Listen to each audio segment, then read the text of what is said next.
Ada lagi, perintah itu menunjukkan hukum mubah. Boleh. Boleh kita lakukan, boleh tidak. Apalagi kalau perintah itu setelah adanya larangan.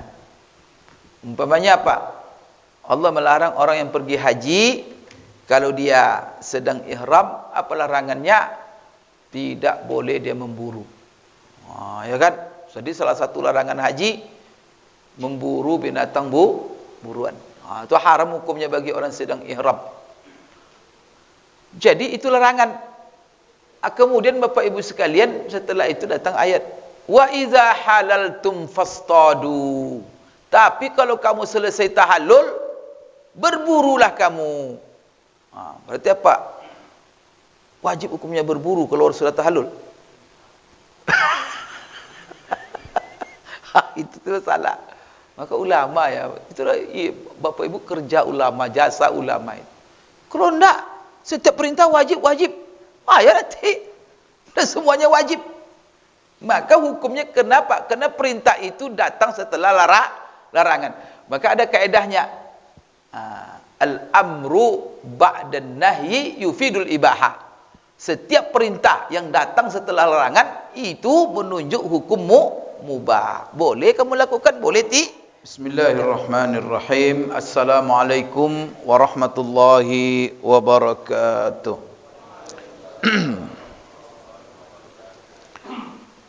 Alhamdulillahi rabbil alamin. Wa bihi nasta'in ala umurid dunya waddin. Wassalatu wassalamu ala asyrafil anbiya'i wal mursalin wa ala alihi wa ashabihi wa man tabi'ahum bi ihsanin ila yaumiddin, amma ba'd. Allahumma 'allimna ma yanfa'una wanfa'na bima 'allamtana innaka antal alimul hakim. Rabbana zidna ilma warzuqna fahma. Allahumma inna nas'aluka ilman nafi'a wa rizqan halalan tayyiban wasi'a wa shifaa'an min kulli da' wa amalan salihan mutaqabbala. Allahumma ja'alna mimman yastami'una al-qawla fayattabi'una ahsana. Allahumma ja'alna birahmatika fi ibadikas salihin. Bapak-bapak, ibu-ibu, kaum muslimin, kaum muslimat, jemaah salat maghrib dan juga salat isya, hafizakumullah wa ra'akum. Pada malam hari ini kita melanjutkan kembali kajian kita membaca, menjelaskan apa-apa yang terdapat di dalam buku Asy-Syama'il Al-Muhammadiyah, yang mana buku ini adalah disusun oleh imam ulama besar dalam ilmu hadis dan juga ilmu fikih. Karena beliau ini juga pendapat-pendapat istihad fikihnya, pilihan-pilihan fikihnya terdapat di dalam buku-bukunya. Di antaranya bukunya bernama Sunan. Imam itu adalah Imam Tirmizi. Di antara bukunya yang sangat dipuji oleh para ulama, buku yang dikarangnya dengan judul Asy-Syama'il Al-Muhammadiyah. Banyak ulama-ulama yang menulis buku semirip dengan judul itu, tetapi para ulama memuji, mengunggulkan apa yang ditulis oleh Imam At-Tirmizi ini, yang diberi namanya Asy-Syama'il Al-Muhammadiyah. Maka banyak Bapak Ibu ya, kadang-kadang dalam satu bidang, satu tema banyak ditulis oleh ulama. Para ulama berlomba-lomba menulis. Kemudian ulama-ulama berikutnya menilai, kemudian membaca. Maka mereka dapatkan buku terbaik. Maka pujian ulama banyak terbaik buku inilah. Yaitu yang berbicara, yang mengumpulkan hadis-hadis tentang sifat-sifat Rasulullah sallallahu alaihi wasallam dan pri kehidupan Rasulullah sallallahu alaihi wasallam. Bapak Ibu, kemarin kita pada Jumat kemarin kita sudah menjelaskan masuk kepada babu ma jaa fi kuhli Rasulillah sallallahu alaihi wasallam. Bab ini merupakan kumpulan hadis-hadis yang menjelaskan celak Rasulullah sallallahu alaihi wasallam. Jadi di sini celak itu bendanya, barangnya yang dijadikan untuk mencelak. Tapi kalau kahli, kalau kahli itu mencelak. Jadi pekerjaan mencelak tu bahasa Arabnya kahli. Kalau dirubah kaf itu menjadi kuh, maka berbeda pula maknanya. Berarti celak itu sendiri kuhul. Berarti hadis ini menjelaskan celak Rasulullah sallallahu alaihi wasallam, tapi di dalam isi hadis-hadis ini juga menjelaskan bagaimana tata cara celak Rasulullah mencelak matanya. Nanti kita akan lihat. Baik, Bapak Ibu sekalian, hadis yang pertama di dalam bab ini kita sudah baca kemarin, yaitu berasal dari Abdullah ibnu Abbas. Jadi hadis Abdullah ibnu Abbas ini beliau menceritakan. Jadi Abdullah ibnu Abbas menceritakan apa dia bilang? Annan Nabiy sallallahu alaihi wasallam qala, bahwa sesungguhnya Rasulullah sallallahu alaihi wasallam berkata. Anna itu sesungguhnya itu biasanya itu memastikan, mentaukidkan. Sesungguhnya Nabi sallallahu alaihi wasallam telah berkata, telah bersabda. Apa kata Rasulullah? Kalau sudah berkata itu namanya sunnah qauliyah. Berarti Rasulullah menyampaikan. Ingat Bapak Ibu, sunnah itu ada sunnah qauliyah, ada sunnah fi'liyah, ada sunnah takririyah namanya. Jangan lupa itu. Karena kita ini, pedoman kita dalam beramal itu hadis-hadis Rasulullah yang disebut sunnah Rasulullah. Sunnah atau hadis itu terbagi, kalau kita lihat yang bersumber dari Rasulullah itu ada 3 macamnya. Ada perkataannya, ada perbuatannya, ada ketetapan. Sekarang ini qauliyah. Dan ulama usul fikih mengatakan bahwa yang tertinggi tingkatannya adalah qauliyah. Qauliyah itu maka kalau dalam bentuk perintah dia itu menunjukkan wajib, kalau tidak ada dalil lain yang memalingkannya. Baik Bapak Ibu sekalian, Rasulullah SAW bersabda, iktahilu bil ismid fa innahu yajlul basara wa yumbitus sya'ra. Ini kata Rasulullah. Bercelaklah kamu, kata Rasulullah. Berarti iktahilu ini Bapak Ibu bentuknya perintah. Jadi perintah Rasulullah SAW kepada siapa? Kepada sahabat-sahabatnya. Dan perintah Rasulullah kepada sahabatnya itu adalah perintah kepada kita semua. Berarti Rasulullah memerintahkan kita, bercalaklah kamu semua dengan ismid. Maka Rasulullah menjelaskan di sini macam celak yang diperintahkan oleh Rasulullah kita bercelak. Nama celaknya ismid. Bapak Ibu, saya kan tidak biasa bercelak, jadi saya tidak tahu betul itu bagaimana nama-namanya. Nanti Bapak Ibu lah yang biasa bercelak. Dan perintah ini Bapak Ibu umum, tidak khusus kepada perempuan, semuanya. Bercelaklah kamu. Maka kamu di sini masuk laki-laki, masuk perempuan. Jadi pertama perintah bercelak. Yang kedua bercelak dengan ismid. Kemudian Rasulullah katakan fa innahu yajlul basara wa yumbitus sya'ra. Ini Rasulullah menjelaskan kenapa kamu harus bercelak dengan ismid. Rasulullah jelaskan apa maksudnya, apa hikmahnya, apa guna dan manfaatnya. Maka Rasulullah katakan fa innahu yajlul basara, karena dia akan membersihkan, menerangkan pandangan matamu. Jadi Rasulullah bilang disuruh kita bercelak. Setelah itu Rasulullah jelaskan apa celaknya. Celaknya ismid. Kalau kita apa macam-macam celak yang digunakan orang, coba lihat. Salah satunya ismid. Rasulullah pilih yang ismid. Fa innahu yajlul basara, gunanya apa? Kalau kamu bercelak, membuat terang matamu, pandanganmu, menerangkan pandanganmu. Kemudian wa yumbitus sya'ra, dan menumbuhkan bulu matamu. Di bulu mata. Wa za'ama anna an-nabiy sallallahu alaihi wasallam, wa za'ama di sini adalah Ibnu Abbas. Jadi Imam Tirmizi mengatakan Ibnu Abbas meyakini anna Nabi sallallahu alaihi wasallam, bahwa Rasulullah sallallahu alaihi wasallam kanat lahu mukhulatun, bahwa Rasulullah SAW punya tempat celak tersendiri. Jadi beliau punya celak dan tempat celak.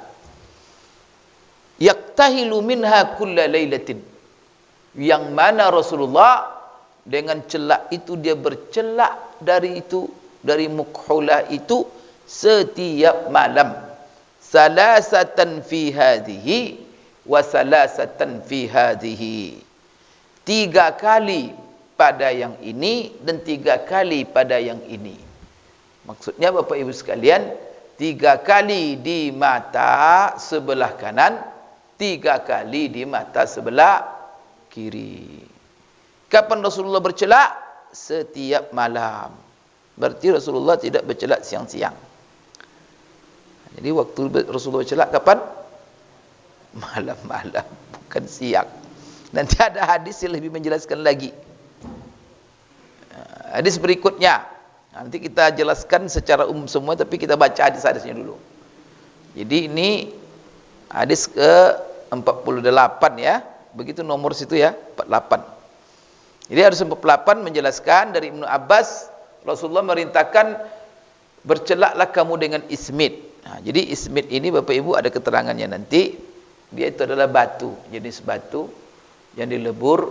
Kemudian batu itu Bapak Ibu sekalian, dia dijadikan celak, menjadi seperti bubuk, ditumbuk seperti bubuk. Warnanya agak hitam dan juga ada agak mirip dengan hijau. Baik Bapak Ibu sekalian, Ibnu Abbas meyakini bahwa Rasulullah punya celak dan tempat celak. Jadi tempat celak yang di dalamnya celak, yang mana beliau bercelak dari celak tadi setiap malam 3 kali di sini, 3 kali di sini. Baik, berikutnya hadis Ibnu Abbas juga. Beliau berkata, tapi dari jalan sanad yang lain. Karena di situ kan ada itu. Jadi hadisnya tetap dari Ibnu Abbas tapi jalannya lain. Umpamanya di sini Bapak Ibu hadisnya semuanya dari Ikrimah, Abbad bin Mansur. Abbad bin Mansur. Tapi sebelum Abbad ada. Kalau hadis pertama itu dari Abu Daud At-Tayalisi an Abbad bin Mansur. Tapi kalau di sini Bapak Ibu sekalian juga dari Abbad bin Mansur, tapi Abbad bin Mansur sebelumnya siapa? Di sini ada Israil bin Yunus. Setelahnya ada Yazid bin Harun. Jadi berbeda sanadnya. Jadi sekalipun Imam Tirmizi semuanya yang meriwayatkan, tapi ada riwayatkan dari guru ini, ada dari guru ini, kadang-kadang bertemu di, tapi ada lain-lain. Umpamanya di sini, umpamanya Ibnu Abbas sering mengatakan di sini, Haddatsana Muhammad bin Humaid Ar-Razi. Berarti hadis pertama, iktahilu, artinya apa? Bercelaklah kamu dengan ismit. Itu perintah Rasulullah. Itu didengar hadis ini, bagaimana jalannya sanadnya? Imam Tirmizi menerima hadis ini dari seorang gurunya yang bernama Muhammad bin Humaid Ar-Razi. Muhammad bin Humaid Ar-Razi, dia mendengar dari Abu Daud At-Tayalisi. Abu Daud At-Tayalisi dari Abbad bin Mansur, dari Ikrimah, dari Ibnu Abbas, langsung kepada Nabi. Hadis berikutnya juga Imam Tirmizi, tapi didengar dari guru yang lain. Kalau tadi dari Muhammad bin Humaid Ar-Razi, sekarang dari siapa? Dari Abdullah bin Sabbah namanya. Jadi dia punya guru juga namanya Abdullah bin Sabbah Al-Hashimi Al-Basri. Kemudian Abdullah bin Sabbah mendengar dari Ubaidillah ibnu Musa. Ubaidillah ibnu Musa mendengar dari Israil ibnu Yunus. Israil ibnu Yunus dari Abbad bin Mansur. Berarti ketemu di Abbad ibnu Mansur. Kemudian ada lagi sanad yang lain. Dari guru yang lain dia dengar juga. Dari siapa? Dari Ali bin Hujur. Ali bin Hujur dari Yazid bin Harun. Yazid bin Harun mendengar dari Abbad bin Mansur. Nanti dari Abbad bin Mansur sama. Abbad bin Mansur mendengar dari Ikrimah, mendengar dari Ibni Abbas. Jadi ada tiga arah ini. Imam Tirmizi mendengarnya. Sekarang hadis yang didengar oleh Imam Tirmizi dari gurunya Ali bin Hujur, kemudian dari Yazid bin Harun, dari Abbad bin Mansur, dari Ikrimah, dari Ibnu Abbas juga. Ibnu Abbas berkata, lain lafaznya. Jadi redaksi hadisnya lain. Apa Ibnu Abbas? Kalau tadi Ibnu Abbas dari Muhammad Ar-Razi menceritakan sabda perintah Rasulullah. Tapi kalau dari Ali bin Hujur, Ibnu Abbas menceritakan perbuatan Rasulullah. Jadi bukan sabda. Saya mendengar Rasul bersabda, bukan begitu. Tapi apa kata Ibnu Abbas?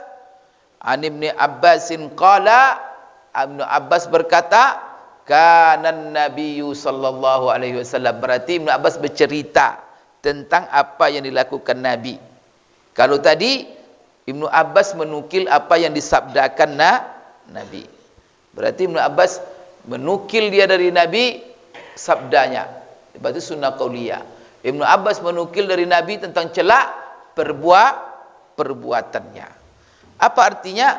Kana Nabiyyu sallallahu alaihi wasallam yaktahilu qabla an yanama bil ismidi thalasan fi kulli ainin. Apa artinya ini? Rasulullah sallallahu alaihi wasallam merupakan kebiasaannya. Jadi karena itu adalah tradisinya. Di kebiasaan Rasulullah sallallahu alaihi wasallam yaktahilu, bercelak qabla an yanama, sebelum tidur. Ya Rasulullah sebelum tidur. Hadis di atas apa? Ibnu Abbas menceritakan dia bercelak setiap malam. Kalau malam kan bisa saja setelah maghrib, kan malam juga itu.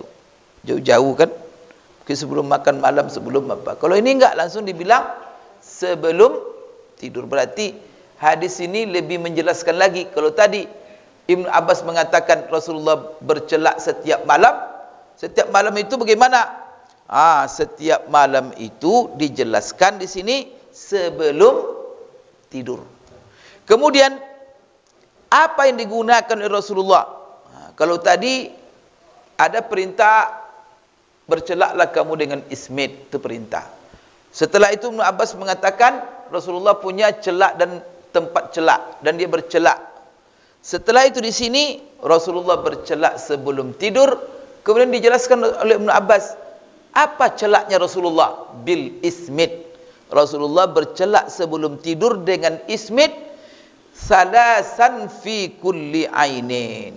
Kalau tadi setiap malam 3 kali di sini, 3 kali di sini. Kalau di sini apa? 3 kali di masing-masing matanya. Berarti 3 kali di masing-masing mata. Kalau hadis tadi yang lalu 3 kali di mata kanan, 3 kali di mata kiri. Yazid bin Harun yang merupakan guru-gurunya Imam Tirmizi. Ini Imam Tirmizi mendengar dari Ali bin Hujur, dari Yazid bin Harun. Berarti Yazid bin Harun itu gurunya Humaid. Imam Tirmizi mendengar dari Ali bin Hujur. Ali bin Hujur mendengar dari Yazid. Kemudian di sini Imam Tirmizi menceritakan Yazid bin Harun berkata di dalam hadisnya. Yazid bin Harun berkata dalam hadisnya, Innan Nabiyya sallallahu alaihi wasallam kanat lahu mukhulatun yaktahilu minha indan naumi salasan fi kulli ainin. Sesungguhnya Rasulullah SAW, Nabi SAW, beliau punya celak dan tempat celak yang mana beliau bercelak dari celaknya itu indan naumi, setiap mau tidur 3 kali di masing-masing mata. Jadi Bapak Ibu sekalian, ini hadis yang senada semuanya. Hadis yang ke-48 ini walaupun redaksinya berbeda-beda, tapi semuanya dari Ibnu Abbas. Berarti Ibnu Abbas ada menceritakan dengan sabda, ada menceritakan dia perbuatan Rasulullah sallallahu alaihi wasallam. Bapak Ibu sekalian, maka di dalam hadis ini menunjukkan bahwa bercelak itu adalah sunnah. Bercelak itu adalah sunnah. Cuman saja kemarin kita sudah menjelaskan, apakah perintah bercelak ini menunjukkan wajib? Maka tidak menunjukkan wajib. Sempat wajib bercelak, berdosa Bapak Ibu tak bercelak. Ya. Kenapa? Karena perintah. Jadi Bapak Ibu ya, bahwa perintah-perintah yang ada dalam Al-Quran, yang ada di dalam sunnah, tidak serta-merta asal perintah menunjuk wajib. Jadi ada Bapak Ibu sekalian, perintah itu pertama memang pada prinsipnya perintah itu menunjuk apa? Ada mengatakan bahwa prinsipnya perintah itu menunjukkan wajib, kecuali ada dalil menunjukkan bahwa dia tidak wajib. Kedua, Bapak Ibu sekalian, ada mengatakan prinsipnya bahwa perintah itu menunjukkan sunat, kecuali ada dalil yang menunjuk kepada hukum wajib dan lainnya. Maka ada berbeda-beda Jadi macam-macam. Ada perintah Bapak Ibu malah untuk mengancam, sifatnya bukan untuk nyuruh. Umpamanya apa? Rasulullah sallallahu alaihi wasallam mengatakan kepada orang yang tidak mau dilarang, yang tak mau mengikuti perintah agama, tak punya lagi sifat malu, apa kata Rasulullah? Idza lam tastahi fasna ma syi'ta. Kalau kamu tak punya malu lagi, ya udah buat apa sekehendak. Itu bukan wajib hukumnya berbuat sekehendaknya. Itu malah ancaman itu. Jadi ada perintah itu ancaman. Ada perintah itu sifatnya Bapak Ibu bimbingan. Rasulullah ingin membimbing kehidupan dunia kita ini bagaimana supaya baik. Tapi kalau kita laksanakan bagus. Kalau tidak masalah. Contoh, Allah SWT dalam Al-Quran mengatakan, ya ayyuhalladzina amanu idza tadayantum bidainin ila ajalin musamma faktubuhu. Hai orang-orang yang beriman, apabila kamu melakukan transaksi utang piutang, kredit antara sesama kamu, maka faktubuhu, tulislah dia utang itu. Lakukan proses tulis menulis, catat. Apa hukum mencatat utang? Wajib. Jadi kalau ada orang berutang sama kita, tak kita catat, dosa. Bapak Ibu catat semua orang berutang sama kita. Utang 10.000 catat juga. Kan artinya apa? Itu namanya, kata ulama, dia perintah tapi bukan menunjuk hukum wajib, tetapi irsyad. Ada lagi, perintah itu menunjukkan hukum mubah. Boleh. Boleh kita lakukan, boleh tidak. Apalagi kalau perintah itu setelah adanya larangan. Umpamanya apa? Allah melarang orang yang pergi haji, kalau dia sedang ihram, apa larangannya? Tidak boleh dia memburu. Ya kan? Jadi salah satu larangan haji, memburu binatang buruan. Itu haram hukumnya bagi orang sedang ihram. Jadi itu larangan. Kemudian Bapak Ibu sekalian, setelah itu datang ayat, wa iza halaltum fastadu. Tapi kalau kamu selesai tahallul, berburulah kamu. Berarti apa? Wajib hukumnya berburu kalau sudah tahallul. Itu tu salah. Maka ulama ya, itulah Bapak Ibu kerja ulama, jasa ulama itu. Kalau enggak, setiap perintah wajib. Ya nanti semuanya wajib. Maka hukumnya kenapa? Karena perintah itu datang setelah larangan. Maka ada kaedahnya.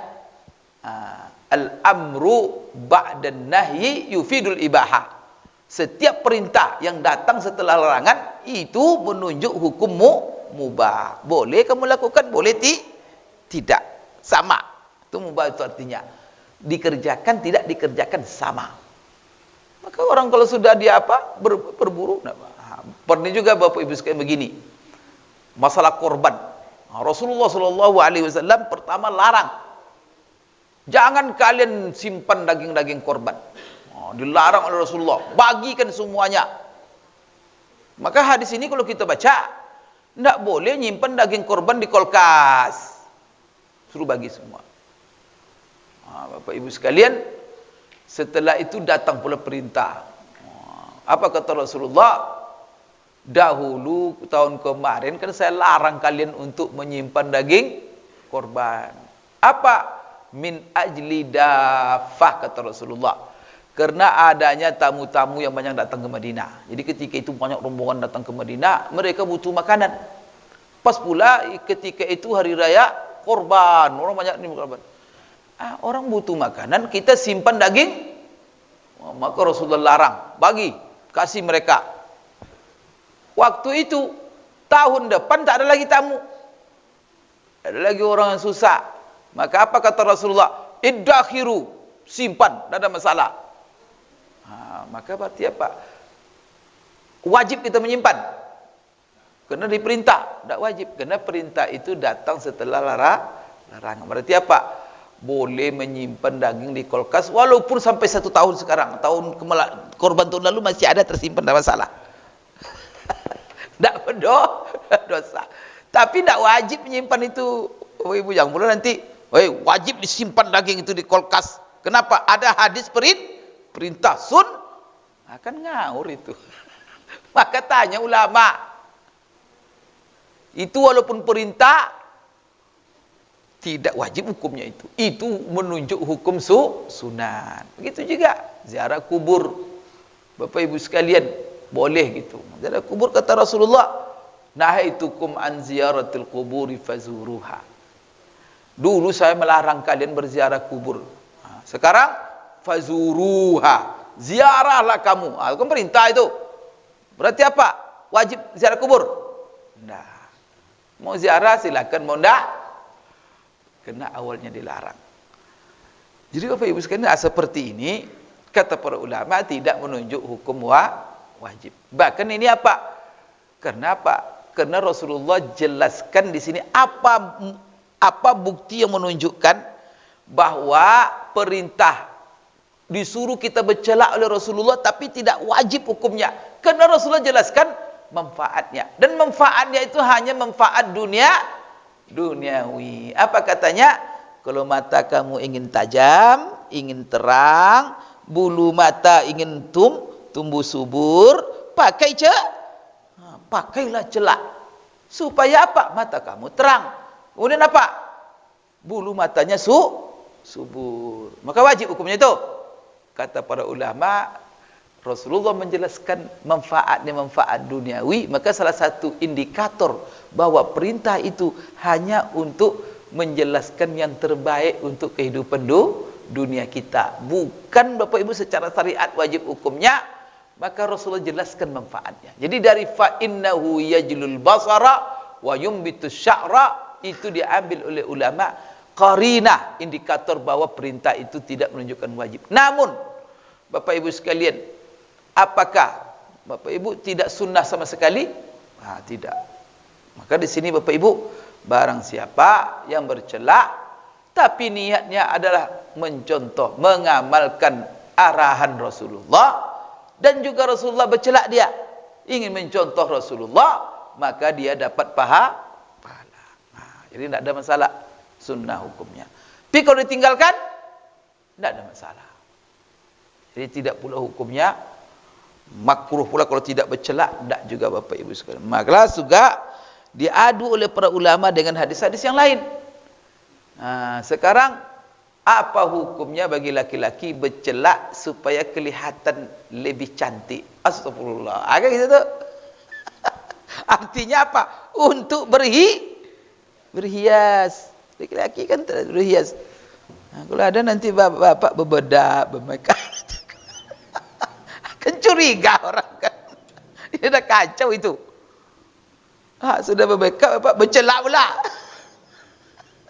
Jadi Bapak Ibu sekalian, oleh karena itu Rasulullah celaknya malam-malam, bukan untuk keluar rumah. Ini di sini Rasulullah SAW. Kenapa? Karena ada hadis Rasulullah SAW yang lain, Allah melaknat laki-laki yang menyerupai perempuan, perempuan yang menyerupai laki-laki. Celak itu, sekarang celak. Maka celak itu, orang bercelak itu ada kemungkinan dua perkara, dua hal.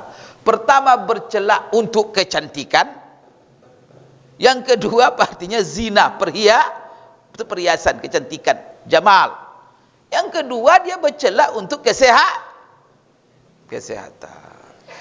Jadi Bapak Ibu, ada ulama yang membedakan. Kalau Syafi'iyah mengatakan apa? Bahwa bercelak itu tetap dianjurkan, mau untuk az-zina, al-jamal, ataupun untuk kesehatan.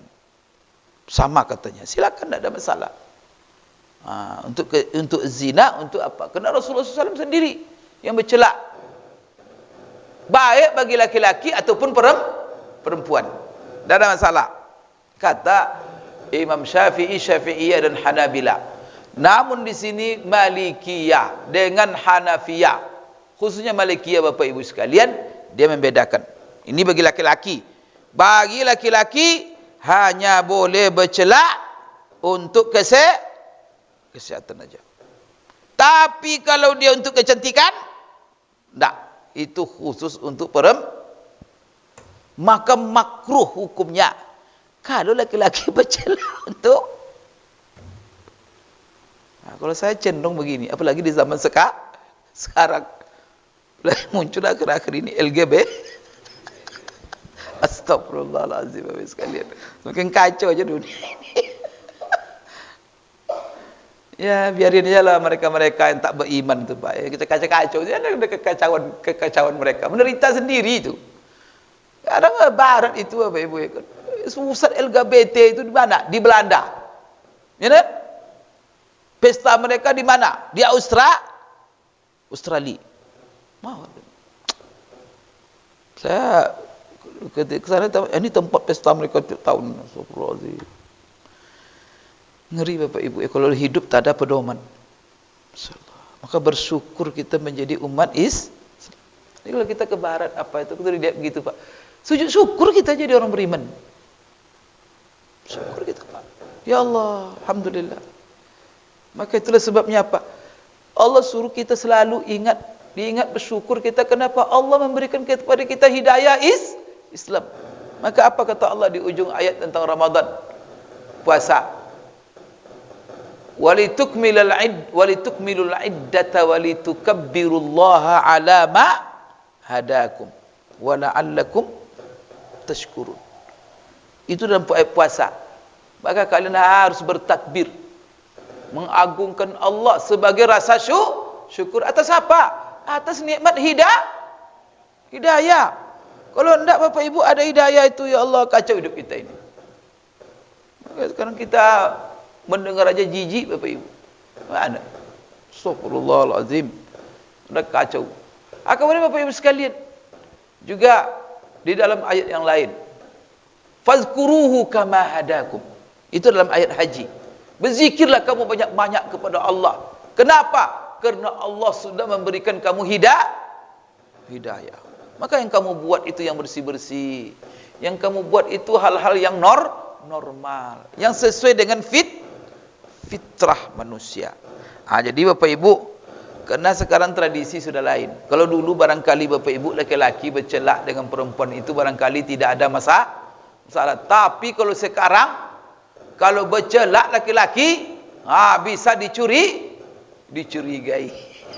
Oleh karena itu, kalau daripada terjerumus, kita daripada curiga ini cukup bercelak mau tidur saja. Kalau keluar, hapus celak itu supaya jangan ada orang mencurigai kita. Tidak ada masalah curiga. Kemudian Bapak Ibu sekalian, tapi kalau dia untuk obat Bapak Ibu, untuk mengajamkan mata, ya, untuk khusus untuk laki-laki. Kalau Bapak Ibu bebas. Ibu-ibu free di sini. Mau untuk berhias, baik. Untuk kesehatan mata juga baik. Tapi untuk bapak-bapak jaga. Hanya bercelak untuk kesehatan. Kalau untuk kecantikan, goyang-goyang pula jalannya nanti. Itulah yang berbahaya. Berpindah nanti. Setan Bapak Ibu sekalian yang menggoda. Baik Bapak Ibu sekalian. Berikutnya, apa yang diambil daripada hadis ini? Tadi hukumnya, berarti hukumnya apa? Sunnah kalau kita ingin mencontoh Rasulullah, dan itu juga untuk kesehatan. Kemudian di sini Bapak Ibu sekalian, Rasulullah menjelaskan apa yang menjadi bahan, yaitu ismit.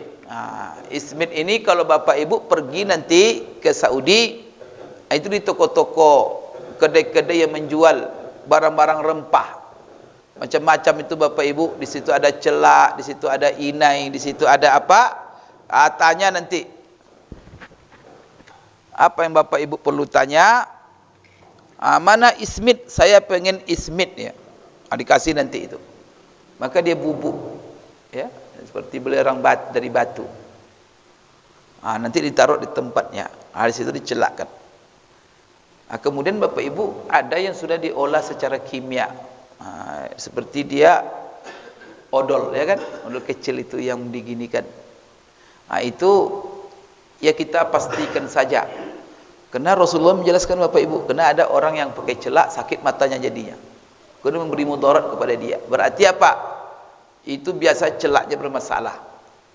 Oleh karena itu ketika memilih celak, cari betul-betul ismit yang tidak ada campurannya. Karena kadang-kadang sudah dicampur dengan bahan-bahan kimia, malah kadang-kadang tidak menyehatkan mata, malah memberi masalah kepada mata, membuat masalah. Jadi nasihat orang-orang, kalau kita pergi ke Saudi cari ismit itu, cari yang asli. Maka lebih baik yang langsung bubuk itu, yang masukkan di tempat, kemudian dengan itu kita pakai. Tapi kalau sudah dalam mapa itu kita ragu, original atau tidak, campurannya bahan-bahan yang berbahaya atau tidak, kadang-kadang tidak teruji Bapak Ibu sekalian, sehingga di sebagian orang menimbulkan alergi. Jadi hati-hati. Bapak Ibu sekalian, itu bahannya. Yang terbaik adalah ismit. Bolehkah kita memakai celak selain ismit? Tidak ada masalah. Tapi dengan catatan, kaedah dasarnya adalah, pertama Bapak Ibu sekalian, jangan sampai dari bahan yang najis. Itu baik aslinya najis atau bercampur najis. Semua dunia ini bercelak. Dari barat ada celak, dari timur tengah ada celak, Saudi ada celak. Maka kalau Bapak Ibu, kan make up itu kan ada celak kan? Di barat. Tanya itu. Lihat komposisinya. Jangan sembarang, wah ini bagus, ini bagus. Jangan bagus dilihat dulu. Maka kita yang dilihat bahannya dulu, kesuciannya dulu, kehalalan. Bapak Ibu, kita ini semuanya begitu. Ada obat kata orang, saya sakit nih ini ada obat. Wah ini bisa Pak, luar biasa meringankan sakit apa? Jangan aspek manfaatnya dulu, tapi aspek barang itu dilihat, halal, bersih atau tidak. Kalau seandainya dia bersih, oke, silakan. Kalau dia najis, enggak. Maka ulama sepakat mengatakan bercelak dengan bahan yang najis haram hukumnya. Apalagi Bapak Ibu, bercelak dia bahan najis, nanti dibawa solat, tak sah solat kita. Maka orang yang bergelimang dengan najis tak sah solat, sekalipun dia berwudu. Karena suci itu disyaratkan suci dari hadas, suci dari najis. Maka hati-hati ibu-ibu khususnya sekarang ini ya, memakai make up, memakai ini apa namanya, ini macam-macam lah sekarang bahan-bahan kecantikan perempuan. Yang rata-rata dari mana Bapak Ibu? Siapa yang buatnya? Bahan-bahan kecantikan sekarang. Orang Islam rata-rata memproduknya. Dari Amerika, dari Perancis, dari Swiss, dari apa? Daerah itu Bapak Ibu ya, kalau kita pergi ke sana, ya Allah. Pergi saya ke Spanyol itu Pak, seluruh kedai itu rata-rata kedai. Ini kan warung. Nanti di warung itu ada kepala babi. Kepala babi semua simbolnya. Heran Pak Ibu. Babi di sana gawat. Ada tuh seorang peneliti mengatakan di Belanda saja sampai 8 juta ekor babi satu hari. Mereka potong. Mungkin mereka makan semua ya. Untuk apa itu? Tidak ada yang hilang itu semua. Mulai dari bulunya jadi bahan produk. Kemana mereka ekspor? Hah? Maka ibu-ibu hati-hati, bilang sama anak-anak, ini dari mana, dari apa? Kita kadang-kadang untuk meriksa 100% kan susah. Oleh karena itu, ya kalau ada produksi-produksi dari umat Islam yang jelas, Bapak Ibu, itu diutamakan. Jadi kalau jelas-jelas najis, haram hukumnya. Kalau subuhat-subuhat, lebih baik dihindari. Maka apa? Hal-hal yang seperti ini banyak sekali yang halal. Kenapa kita jatuh kepada syubhat? Ini yang penting saya apakan. Kemudian Bapak Ibu sekalian, Rasulullah SAW bagaimana dia bercelak? Pertama waktu. Jadi waktu yang beliau gunakan bercelak adalah malam.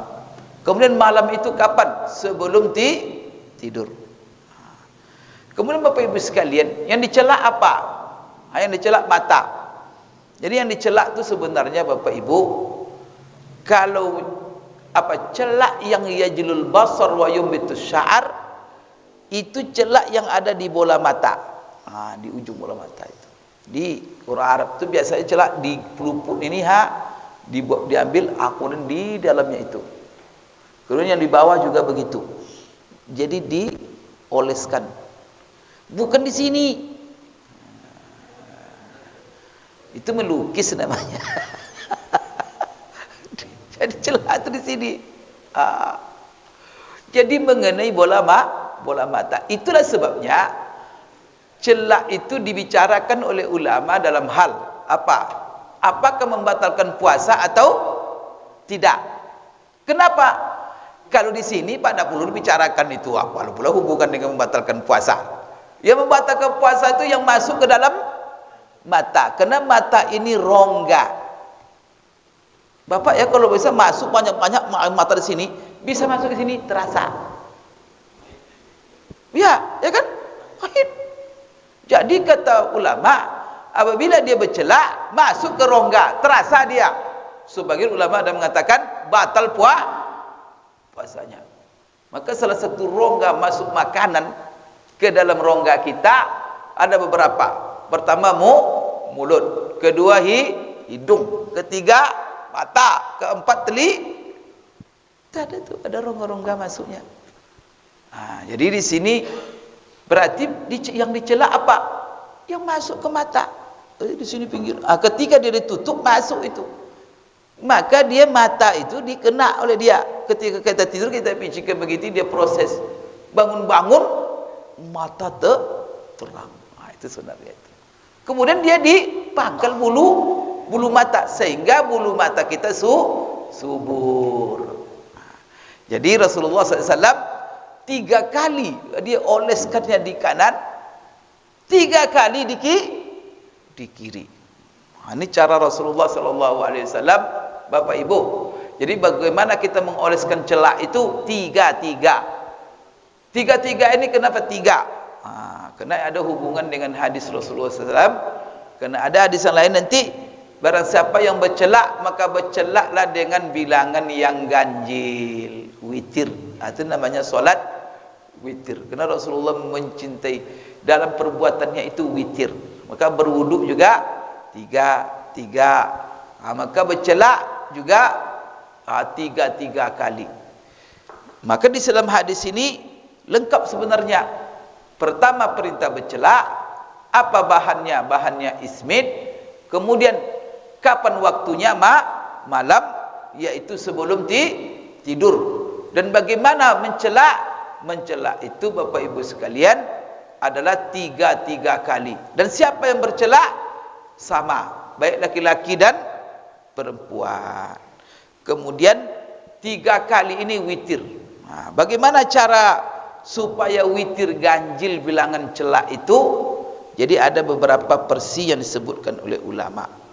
Maka di dalam sebuah hadis, ya, Rasulullah SAW diriwayatkan oleh Imam Muslim dari Abu Hurairah, apa kata Rasulullah SAW? Innallaha witrun yuhibbul witra. Sesungguhnya Allah itu witir, yaitu satu itu kan witir, dan Allah mencintai yang ganjil. Sedangkan untuk khusus celak, Rasulullah mengatakan, "Izaktahala ahadukum falyaktahil witran." Ini hadis yang diriwayatkan oleh Imam Ahmad. Apa artinya? Apabila salah seorang kamu bercelak, maka hendaklah dia bercelak dengan hitungan yang ganjil. Dan ini dipraktikkan Rasulullah sallallahu alaihi wasallam, Bapak Ibu sekalian, 3 kali di kanan, 3 kali di kiri. Dan dari hadis-hadis yang ada, Bapak Ibu, ulama menjelaskan ada beberapa cara bilangan hitungan mencelak ini supaya hitungannya ganjil. Ada yang mengatakan begini, jadi 3 kali, maka 3 kali sebelah kanan, setelah habis 3 kali, maka 3 kali juga sebelah kiri. Itu cara yang pertama, dan itulah zahir daripada hadis-hadis Rasulullah SAW yang menjelaskan tata cara bercelak. Jadi kanan 3 kali, kemudian kiri 3 kali. Berarti apa? Masing-masing mata hitungannya ganjil. Tapi kalau dikumpulkan semuanya 6, berarti genap. Maka ada di antara ulama yang menjelaskan cara yang lain supaya kan dia satu kesatuan. Maka apa? Maka ganjil itu dihitung seluruh. Maka dikatakannya cara yang kedua begini, dimulai mencelak itu dari mata kanan, kemudian berakhir dengan mata kanan juga. Bagaimana caranya? Maka dia mencelak 1 kali. Pertama sekarang 1 kali, kemudian kiri satu kali, setelah itu balik lagi kanan 1 kali, kiri 1 kali, kemudian berakhir di sebelah kanan. Berapa hitungannya? 5. Jadi itu cara yang kedua. Jadi karena Rasulullah SAW mengatakan begini, satu sisi 3 kali, 3 kali kanan, 3 kali kiri. Satu sisi Rasulullah bilang falyaktahil witran, hendaklah dia bercelak dengan hitungan ganjil. Maka di sinilah ulama berarti apa? Ada beberapa metode. Boleh 3, jadi berarti setiap mata, maksudnya ganjil itu pada setiap mata. Kemudian ada lagi mengatakan witr, falyaktahil, semuanya adalah ganjil. Maka untuk itu bagaimana caranya? Ada beberapa analisa di sini. Jadi pertama dia bilang mulai dari sini kanan 1, kiri lagi, kanan lagi, kiri lagi, berakhir pada mata kanan, maka hitungannya ganjil. Tapi ada pula yang menerjemahkan begini, 2 di sebelah kanan, 2 di sebelah kiri, yang kelimanya di tengah-tengah katanya. Ya ada seperti itu. Tapi yang masyhur itu cuma 2 cara tadi.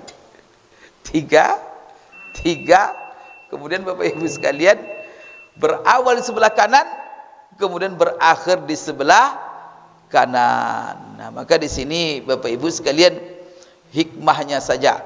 Maka semuanya sehingga Bapak Ibu sekalian ganjil 5. Maka di sini ada kehikmahnya, kata ulama. Di situ pertama mulai dengan kanan. Maka kan memulai sesuatu dengan kanan itu baik. Karena Rasulullah SAW yuhibbut tayammun. Artinya Rasulullah itu mencintai memulai selalu dalam seluruh tindakan yang baik itu dari kanan. Kemudian Bapak Ibu sekalian, begitu juga diakhirkan dengan kanan. Kemudian di situ yang kanan karena itu lebih anggota kanan ditambah 1 kelebihan. Berarti 3 kanan, 2 kiri. Silakan kalau karena waktu Isya sudah masuk, azan dulu. Nanti kita baru sambung.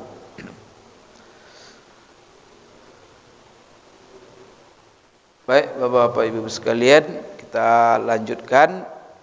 Berarti hadis Ibnu Abbas yang kita baca tadi itu ya manfaat pelajaran daripada hadis-hadis itu. Pertama sekali menunjukkan bahwa disunnahkan kita untuk bercelak. Kalau laki-laki hanya sunnahnya kalau seandainya itu untuk berobat, untuk kesehatan. Sebagian ulama mengatakan haram hukumnya, tapi kalau dia untuk ada pula niat-niat berhias, kalau Syafi'iyah tidak ada masalah. Tapi Hanafiyah, Malikiyah mengatakan makruh. Tapi ada satu hal, hukum bercelak itu haram. Tapi bukan bercelak saja, apa saja. Yaitu apabila dia bercelak untuk sombong. Dia kalau sudah bercelak, tidak ada yang ganteng dia, jangan ganteng dunia ini. Semua orang, ibu-ibu juga begitu. Ada yang bercelak, dia sombong itu apa maksudnya? Merendahkan orang. Mentang-mentang bercelak, ini rendahkan orang lain. Itu haram hukumnya itu oleh para ulama. Kemudian Bapak Ibu, bahan celak yang paling bagus adalah ismit. Kemudian bagaimana bercelak di malam hari sebelum tidur 3 kali. Bisa 3 mata kanan, 3 mata kiri. Kemudian bisa 5. 3 mata kanan, kemudian 2 mata kiri. Dimulai daripada mata kanan, berakhir juga dengan mata kanan. Kemudian ada lagi menarik di sini. Jadi yang dicelak itu mata, bukan kumis. Kumis udah dicelak. Bapak kemana-mana pergi nanti. Yang dicelak itu mata. Kemudian juga ada di sini Ibnu Abbas menceritakan Rasulullah itu punya celak dan tempat celak. Dalam hadis yang lain dijelaskan Rasulullah ketika musafir. Pernah kita jelaskan di sini kan ada 10 hal yang ada di tas Rasulullah kalau dia musafir. Salah satunya apa? Celak. Kalau bapak pergi ke mana, tidak ada masalah. Salah satu bekalnya celak. Tapi untuk kesehatan mata, apalagi kita ini banyak debu, maka banyak debu, perlu Bapak Ibu sekalian pakai celak. Kemudian juga Rasulullah menjelaskan manfaat celak. Pertama adalah untuk menerangkan mata. Maka yajlul basar itu ada di situ 4 unsur lah. Pertama, dia itu membaguskan mata, kemudian membersihkan mata, kemudian membeningkan mata. Setelah itu apa? Membuat pandangan itu tajam, bercahaya dan terang. Itu. Kemudian manfaat berikutnya, itu menyuburkan bulu mata. Apa gunanya menyuburkan bulu mata? Jadi bulu mata ini subur, rapat, padat dan agak panjang. Ini juga Bapak Ibu sekalian, ini kesehatan yang luar biasa. Kenapa? Karena ini preventif. Karena bulu mata kita kalau dia rapat, kemudian dia panjang, maka akan lebih membantu untuk masuknya hal-hal yang akan merusak mata. Di antaranya debu, kemudian juga Bapak Ibu sekalian barang-barang yang kecil itu, serangga-serangga kecil. Kalau bulu mata kita panjang, nyangkut dia di situ, tidak masuk dia. Ini juga hikmahnya. Kemudian Bapak Ibu sekalian, ya memang nikmat Allah kepada kita. Bagaimana itu Allah menciptakan mata itu bisa berkedip-kedip saja gitu.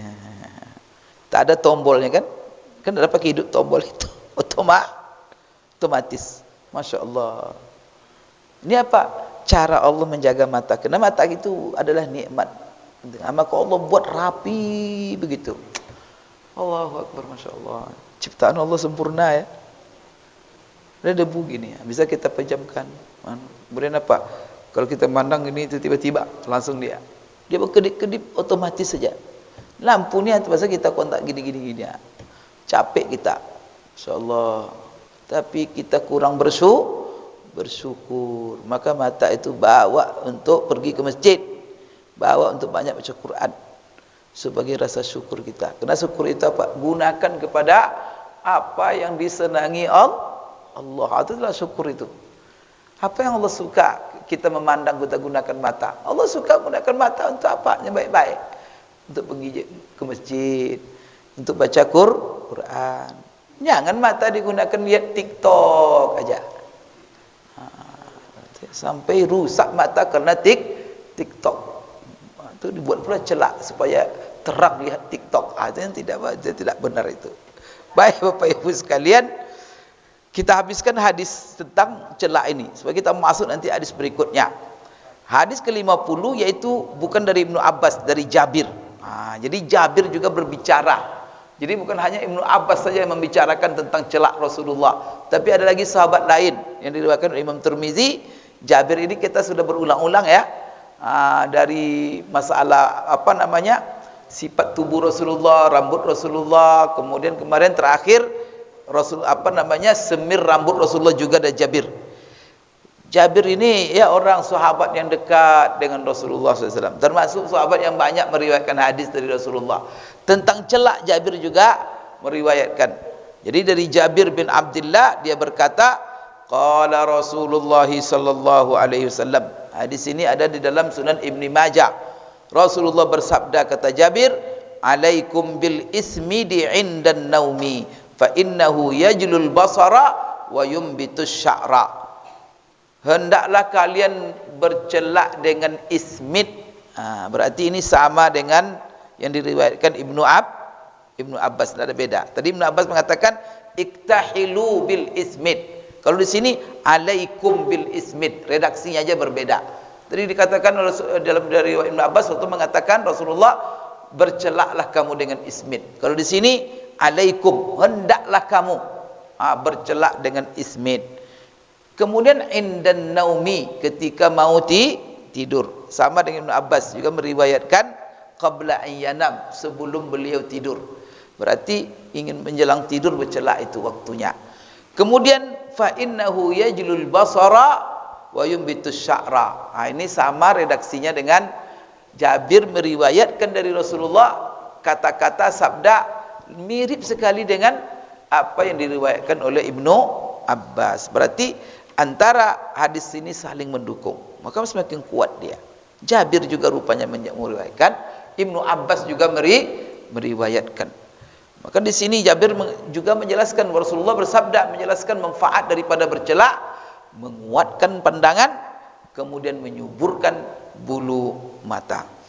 Maka di sini Bapak Ibu tegas bercelak menjelang tidur, dan yang bahan celaknya adalah namanya ismid. Ini lebih bermanfaat untuk mata dan lebih selamat untuk menjaga bahaya daripada mata.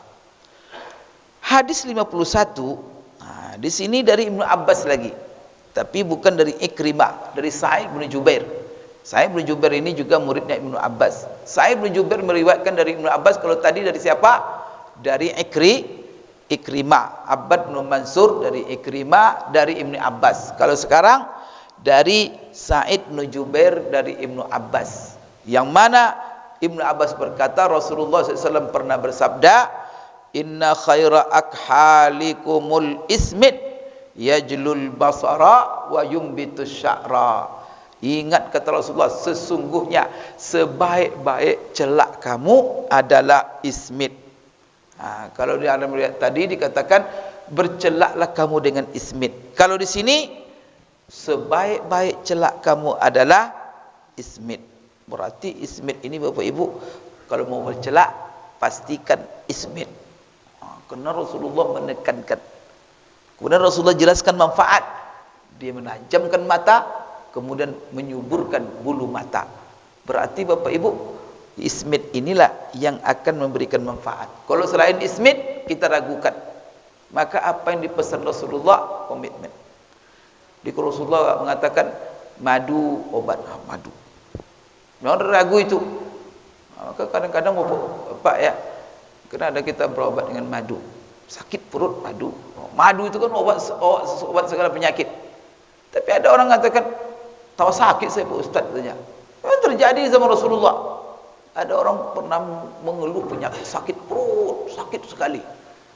Entah lambung, entah apa. Pokoknya dia menjerit-jerit kena kesakitan. Minta tolong ke Rasulullah. Maka Rasulullah SAW minum madu. Setelah minum madu, bertambah-tambah sakit perutnya. Ngadu lagi ke Rasulullah.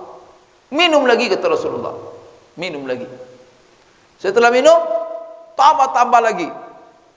Ngadu lagi Rasulullah. Minum lagi. Sampai Bapak Ibu 4 kali. Minum lagi. Keempat, sehat langsung. Karena kita kadang tidak sabar. Barangkali tadi kenapa tidak sembuh cepat. Dosisnya masih kurang. Gitu tuh. Sesekurang tambah lagi, tambah. Karena Allah mengatakan, Allah menjelaskan syifa. Rasulullah katakan madu itu, maka dasar obat ya. Pondasi semua obat, dasar semua obat madu, Pak. Kita jangan tidak minum madu. Saya kemarin mengisi acara di Ternate. Kita ada jual madu. Madunya madu habbat namanya. Jadi saya ketika itu memberikan semacam materi lah tentang. Jadi datang orang tu ngadu, saya Pak, ini produk ini saya minumlah madu sebotol. Awal saya susah jalan, saya tidak bisa maraton. Biasa saya maraton ketika badan saya kuat 10 kilo masa. Kemarin saya lemah sekali, asal mau maraton sakit semua, sakit ini sakit ini. Akhirnya saya dapat madu ini, saya minum sebotol itu sekali minum habis. Karena ketika orang tu jual sama saya, dia dah bilang bagaimana Cak, saya hantamlah sebotol sekali minum. Tapi apa yang terjadi Pak? Setelah saya minum, kaki saya itu gayanya mau terbang. Sekarang ini beberapa kilo pun saya maraton gara-gara minum madu ini, tidak ada masalah. Berarti dosisnya pas. Madu Pak, ya Allah, itu Allah mengatakan itu memang sehat langsung. Maka dia datang acara saya itu ingin testimoni. Karena melayang kaki saya itu tentunya, tidak ada masalah. Ini dahsyat ini madu. Dia sebenarnya sama itu, cuma dosisnya mantap ketika itu pas. Jadi Bapak Ibu jangan dikatakan madu tidak apa. Kalau ada orang meragu-ragukan madu, jangan minum madu gitu ya. Allah katakan minum madu. Rasulullah bilang madu. Dan ada penelitian bilang ada madu itu berbahaya. Bagaimana pula madu berbahaya? Jadi kalau di madu itu lain lagi. Itu madu asli namanya. Sekalian. Berarti kalau Rasulullah mengatakan sebaik-baiknya ismit, maka cari ismit itu. Allahu Akbar. Kalau kita pakai ismit itu, di samping berpahala dan manfaat yang Rasulullah jelaskan pasti ada. Itu Bapak Ibu ya. Terakhir Bapak Ibu sekalian adalah hadis dari Abdullah ibnu Umar, dari Salim Maula ibnu Umar dari Abdullah ibnu Umar. Jadi sekarang ada hadis dari Ibnu Abbas, ada dua. Macam yang pertama menjelaskan Bapak Ibu perintah, kemudian cara, apa bahan, apa manfaat. Kemudian hadis yang kedua dari Ibnu Abbas menjelaskan sebaik-baik celak itu adalah ismit. Kemudian dia jelaskan manfaatnya. Jabir juga mengatakan begitu dari Rasulullah, bahwa Rasulullah bersabda, kamu pakai ismit bercelak ketika mau tidur. Kemudian Rasulullah jelaskan manfaat dalam hadis Jabir. Yang terakhir hadis dari Abdullah ibnu Umar. Abdullah ibnu Umar juga menceritakan. Berarti ini kan sudah banyak sahabat menceritakan ini. Dia berkata, qala Rasulullah sallallahu alaihi wasallam, alaikum bil ismit fa innahu yajlul basara wa yumbitus sya'ra. Hendaklah kamu bercelak dengan ismit, kata Rasulullah dalam hadis Abdullah bin Umar. Cuman beda Abdullah bin Umar dengan Jabir. Kalau di hadis Jabir ada indan naum, menjelaskan waktu. Kalau di dalam hadis Umar tidak ada waktunya, cuma menjelaskan manfaat. Karena itu akan menerangkan, membuat penglihatanmu akan terang, kemudian membuat bulu matamu tumbuh subur. Bapak Ibu sekalian, inilah hadis-hadis tentang celak Rasulullah SAW. Berarti Rasulullah memerintahkan kita untuk bercelak. Kemudian Rasulullah sendiri bercelak. Kemudian celak itu apa bahannya? Ismit, kata Rasulullah. Kemudian kapan bercelak? Mau tidur. Bagaimana cara bercelak? 3 di kiri, 3 kanan, 3 kiri, atau 5 kali. Mulai dari kanan, kiri, kanan, kiri, berakhir di kanan, 5 jumlahnya. Dan manfaatnya dijelaskan oleh Rasulullah. Kalau Rasulullah menjelaskan Bapak Ibu dalam hadis-hadis yang sahih seperti ini, maka pakailah. Maka itu pasti bermanfaat untuk kesehatan mata. Berarti apa? Rasulullah bukan bicara tentang solat saja, bukan berbicara tentang zikir saja, bahkan apa? Kesehatan pun Rasulullah membimbing kita bagaimana supaya mata ini sehat. Karena mata ini nikmat, dijaga, dilestarikan, kemudian dikuatkan. Maka Rasulullah suruh kita pakai ismit. Berarti ini adalah bentuk usaha menjaga mata. Jadi jangan lupa Bapak Ibu, nikmat-nikmat Allah ini kita pelihara. Kalau bisa apa? Kita pelihara sesuai dengan bimbingan Rasulullah SAW. Kenapa mata secara khusus? Karena mata ini penting sekali. Mata ini Bapak Ibu bisa sumber malapetaka, tapi bisa sumber yang menghantarkan kita ke surga. Allahu Akbar. Kan jaga mata. Hati-hati dengan mata. Kalau orang bilang hati-hati dengan hati, kalau saya bilang hati-hati dengan mata. Karena hati bermula dari mata. Aku qouli hadza wa astaghfirullah li wa lakum. Subhanakallahumma rabbana wa bihamdik asyhadu an la ilaha illa anta astaghfiruka wa atubu ilaik. Wabillahi taufiq wal hidayah. Assalamualaikum warahmatullahi wabarakatuh.